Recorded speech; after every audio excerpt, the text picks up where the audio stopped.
Coming up on Fresh Freedom, fiscal hawks are fighting tooth and nail in reconciliation, and the swamp is pushing back hard. We'll break down the fight to rein in Washington's reckless spending.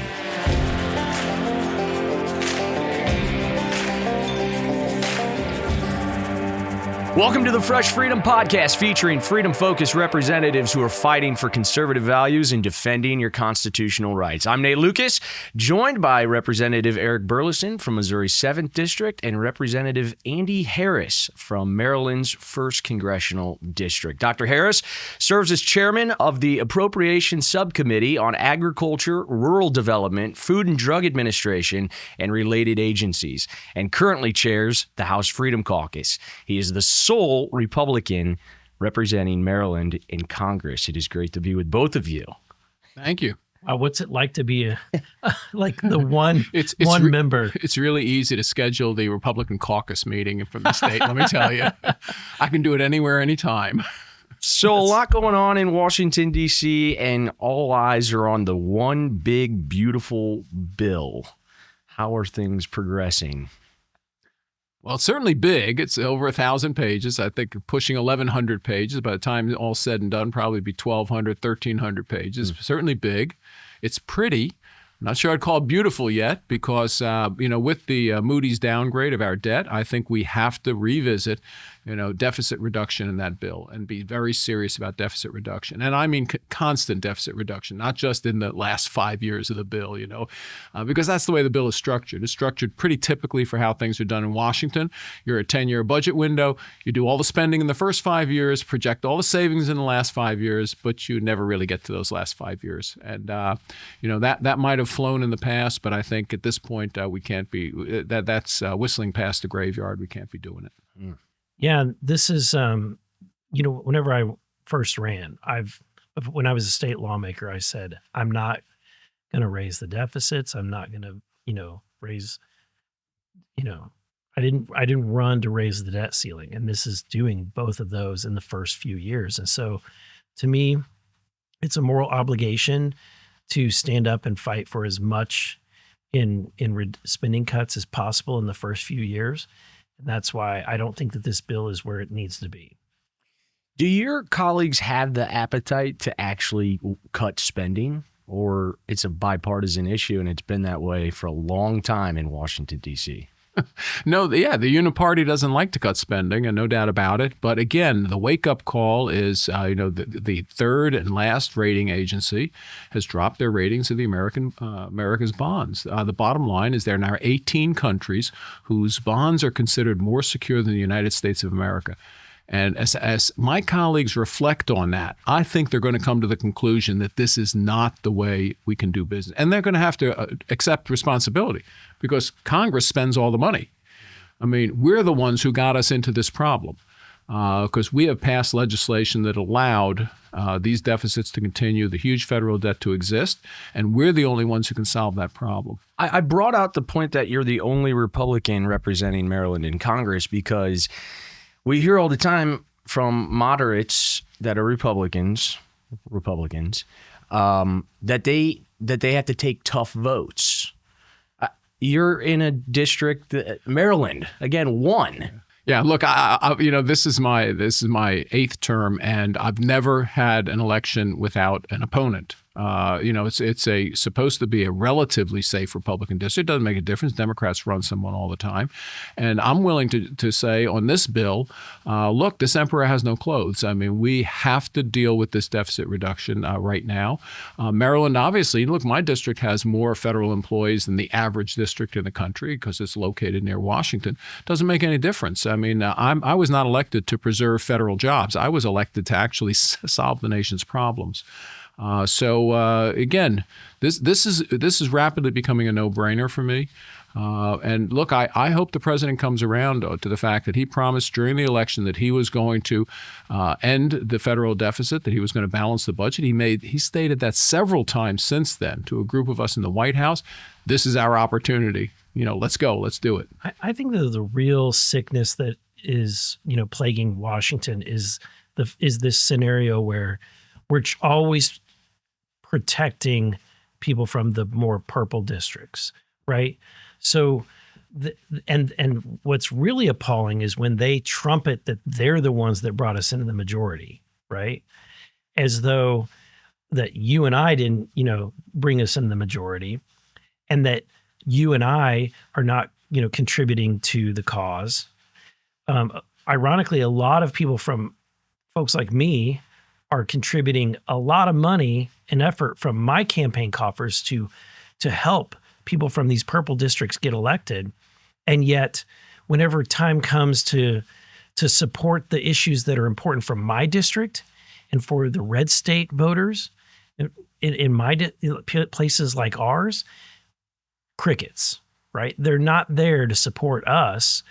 And so we have to turn back to our base and say, sorry, guys, we couldn't accomplish all of our goals. We couldn't score a touchdown because of these individuals who are from these purple districts, that they're the ones that ultimately dictate what we're going to do and what we're not going to do up here. To me, that's unacceptable. And that's why people are so frustrated with the Republican Party, and why people generally say the Republican Party has sucked for decades. We don't score touchdowns. We don't demonstrate courage and get big wins, because we ultimately end up at this moment, which this is a historic moment, and then we fumble the ball because we are so afraid of letting some of our more marginalized members lose. And isn't it frustrating too, because the way that it gets covered in the media, the fiscal hawks, they'll throw out the term that you guys are the rhinos. And it's like, no, you've got this all backwards. It's the moderates who are unwilling to go to the length at which Congress needs to go to find deep spending cuts. And it seems like they get a free pass on conservative media too. Yeah, there are no rhinos for election time. All these members we're talking about, they go to their districts. They run as fiscal conservatives. They run complaining about the deficit. They run complaining about big government. Then they come here and they frequently vote for big deficits. They frequently vote for big government. So the time is over. This is really one of our last shots at getting this right. And I do believe we're going to, in the end, going to make the right decision. But we're going to drag a bunch of our colleagues kicking and screaming to this. Speaking of kicking and screaming, you two have been very outspoken on the necessity to reform Medicaid. And here's a image from a committee last week with your colleagues all parading signs that say these are the faces of Medicaid. It's quite unbelievable what they're willing to defend. If you look at the statistics and the facts on Medicaid and just rooting out the fraud, getting them to come off that ledge is, I just can't fathom why they won't do it. Yeah, there's so much fraud in Medicaid. And look, DOGE has done an amazing effort, but a lot of that is in discretionary spending.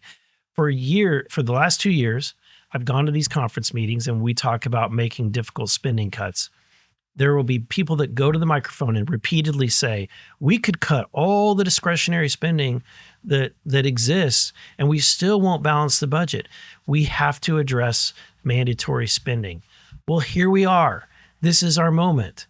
And yet many of those same members that went to the microphone that said that we can't address the budget until we address mandatory are the ones that are unwilling to address any mandatory spending cuts.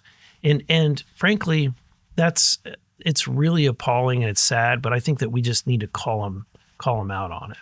Yeah, that's right. I hope I doubt they're holding up pictures of illegal aliens, but the fact of the matter is that there are known 1.4 million illegal aliens on the dole in states that have admitted they're signing up illegal aliens, and the estimate is probably closer to 2.4 million. Now, the average American thinks that's an atrocity, that we are actually giving free care, because Medicaid, there's no premium. You're on it, it's free. We're giving free care to illegal aliens, whereas our middle-class taxpayers have to pay a premium. They actually have to pay for their health insurance while they're paying for the cost of an illegal alien. Another 1 million people are having Medicaid billed to 2 different states. Now, there's no magic here. You can't live in 2 states at once. You can only get care in 1 state at a time. Right. And yet 1 million people are registered in 2 different states, and 2 different states are collecting money from the federal government to cover that person. For the same service, probably. Well, because I think in Missouri we found that there for one service, they may go to another state. Like a Missouri resident goes to Illinois, the state of Illinois is then processing that as under Medicaid, and so is Missouri. Oh, well, but that would be the ultimate fraud. But even just registering in 2 different states, I mean, the bottom line is that's billions of dollars. And, I don't see the Democrats jumping up going, that's actually right. Person probably should just collect Medicaid in 1 state. That would be like asking the average middle class person, you know what, we're going to have you get 2 health insurance policies. Oh, they won't do it because they got to pay premiums to 2 health insurance policies. But on Medicaid, you don't pay anything. So the states actually have a vested interest in signing up these people to commit this fraud because, as we've discussed at length in some of our discussions on this bill, the gaming of the system by the states to actually make money on every Medicaid person they sign up, literally a net positive flow of money into the state, huge positive flow with no outflow of state funds. There is no incentive for states not to do that. And again, our Democrat colleagues, they don't talk about the 1 million people who are getting paid in 2 different states. They don't talk about the 1.4 million known illegal aliens, the other million that are probably on the rolls because the eligibility is not checked carefully. Look, the American people, they know there's fraud, waste, and abuse in the federal government. Medicaid is rife with it. The one that strikes me is that the federal matching program, where it's $1.33 for the elderly, the disabled, the pregnant mothers, the children. It's a 9-to-1 match for able-bodied working individuals. And that was all, you've done videos explaining all of this, but that was all created thanks to Obamacare. So really, this is a stand against Obamacare by reforming Medicaid. Yeah, that's what I don't understand is that ultimately when there's Republicans that are quote unquote that are defending this, they're defending Obamacare. You can call it what it is, but when you say that I don't want to support Medicaid cuts or cuts to the expansion population, you're defending Obamacare. And so I think it's ironic. And it's honestly, it's pathetic. I mean, at one point in time, some of these individuals were voting to repeal it altogether entirely, right? And then whenever push came to shove, it ultimately wasn't accomplished. But that's the problem, is that they've by having it be such a sweet deal for the states, where it's federal government paying $9 out of it for every $1 the state pays. It's very easy to game that. So the way in which we determine that California games it, for example, is they will go to the managed care companies. They implement a tax on the insurance companies that are managing Medicaid. So, which these are multi-billion-dollar, organizations, and they're taxing them. I think it's almost $17 billion in California that they're taxing. But in the law, the way the law works, they say, we'll tax you, but we'll turn around and give you the money right back to you. And then they go to the federal government and say, hey, look at us. We spent $17 billion on Medicaid. And then the federal government says, okay, well, we will send you, in some cases, a 90-10 match on the money that you spent, some cases a 60-40 match. But ultimately, the federal, taxpayers are paying the state of California to put all of these people on Medicaid. Yeah, no, it's a scam. It's a total scam. And they're clever with it. It's provider taxes, state-directed payments. I mean, complicated names, but what they do is just like Representative Burleson, Eric said, is what they do is they're basically billing the federal government. They're charging the tax, rebating it to the insurers, then claiming that's an expensive Medicaid and getting paid up to 90 cents on the dollar for it, which they pocket. And in California, spend it on illegal immigrants, giving free Medicaid to illegal immigrants. If America knew what was going on, they'd be furious with it. The problem is the liberal media, what they'll do is they'll show pictures, of these protests and about how we're kicking, pregnant women with children off Medicaid. Yeah. Couldn't be further from the truth. And Dr. Harris, that's why my attitude towards some Republicans who say, I don't want to touch Medicaid. We shouldn't even touch it. Are you kidding me? You want to continue to let this level of fraud continue to occur because you politically don't want to take a hit. And that's the problem, is that we have a lot of cowards that we work with, people who are doing things based on political expediency, what is popular as opposed to what is right. That's right. You know, I've said it. Look, if you came to Washington for the sole purpose of getting reelected, probably somebody else should hold that seat. Because we have to do things for the good of the country now, not just for the good of, somebody who wants to get reelected. That's just the bottom line. Isn't it a shame? I mean, you have a GOP-led trifecta. It seems as though the American people are as thirsty as ever to shrink government. And it struck me over the weekend, like, how cool would it be to go back to your districts and say, we were the 119th Congress was the ones that actually reversed course on this. Yeah. What a cool opportunity. And it's like, it's not happening. It does feel like that. I think that the Freedom Caucus, and thank you, Mr. Chairman, for chairing, us rabble rousers. That's right. But it reminds. I think these moments. This is our moment. This is a moment that we've accomplished already a lot in negotiations to get us to this point. The original negotiations from the House were, what was it, 30? 30, it was pathetic. It was almost no savings whatsoever. We were able to push that up to 2 to 2.5, and then when the Senate started chiming in, the Senate came down to $4 billion, I think, and we were able to push them up to $1.5 trillion, and so here we are, and we would not be at this state were it not for a band of brothers and sisters, working together under the leadership of Dr. Harris to be able to fight for the American people. Yeah, I mean, we brought this issue to the front burner. This was going to be a bill about just extending, tax cuts. And we said, that's fine, but if you're extending tax cuts, might decrease revenue. Because remember, we're not creating a whole lot of new tax cuts. Because new tax cuts are stimulatory, no question about it. You lower people's taxes, you get a stimulatory effect to the economy. This doesn't lower anybody's taxes. This just keeps them where they are. So we're like, yeah, if you're going to do that, you're going to look at the deficits, and we have to get those deficits back in control. So we converted the discussion from, oh, rah, this is just extending tax cuts, to this is our opportunity to actually deal with the deficit. And you're right. This is a historic opportunity. I'm tired of people saying, well, this is the largest amount that we've ever cut before, in a bill. Well, we actually have the largest federal debt we've ever had before. We have the largest federal deficit we've ever had before. We have the largest projected federal deficit we've ever had before. We need more than what we've done in the past.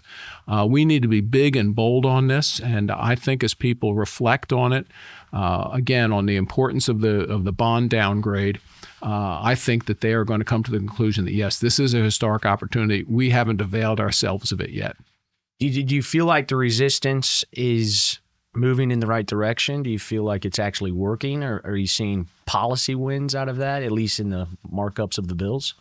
I do. I mean, I think that there is a realization that, again, because everybody ran on fiscal conservatism, they go back in their districts and they talk about it.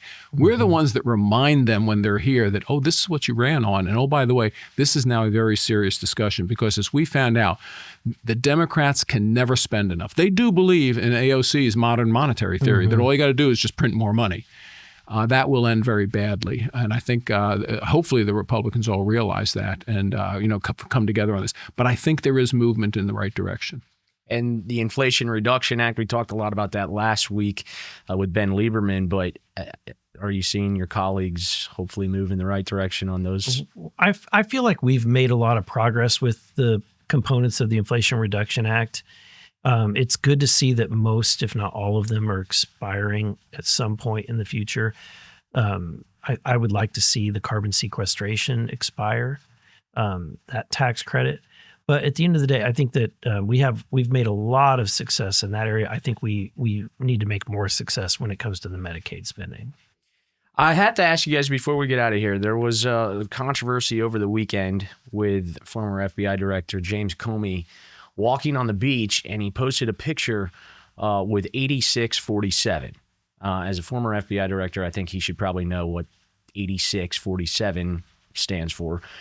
He was asked today on MSNBC, they said, you're in the middle of a political firestorm. And he goes, yeah, for walking on the beach with my wife. Can you believe that? Look, Oh, that's the perfect Republican pounce argument. Yeah. When a Democrat does something really stupid and wrong, the article never says, Democrat does something really stupid, says something really stupid. It's Republicans pounce on Democrat who says something really stupid. Yeah, look, the bottom line is he actually tweeted it. So he must have known what 8647 meant. Otherwise, it's just like 8,647, and there would be no purpose to spread it. And the fact that he didn't know what that is, and come on, this guy led one of the largest law enforcement agencies in the world, most trusted ones. He doesn't know what 8647 could be interpreted as. Shame on him. But again, given his history, not surprised. Well, it was like one of the first weeks that I'd moved up here. Representative Barry Moore said, HFC, when I leave a meeting, it's the only meeting in Washington, D.C. that I don't feel like I need to go take a shower. And I just think there are so many Americans that look at what you guys are doing for the fiscal health of this country, and providing any resistance whatsoever to the swamp is greatly appreciated as an American. So thank you. Thank you. You can follow their official accounts on X at Rep. Andy Harris, MD, and at Rep. Eric Burleson. You can catch Fresh Freedom on Spotify, Apple, YouTube, X, and Rumble. Be sure to like, share, and subscribe. Stand strong, stay informed, and keep fighting for freedom.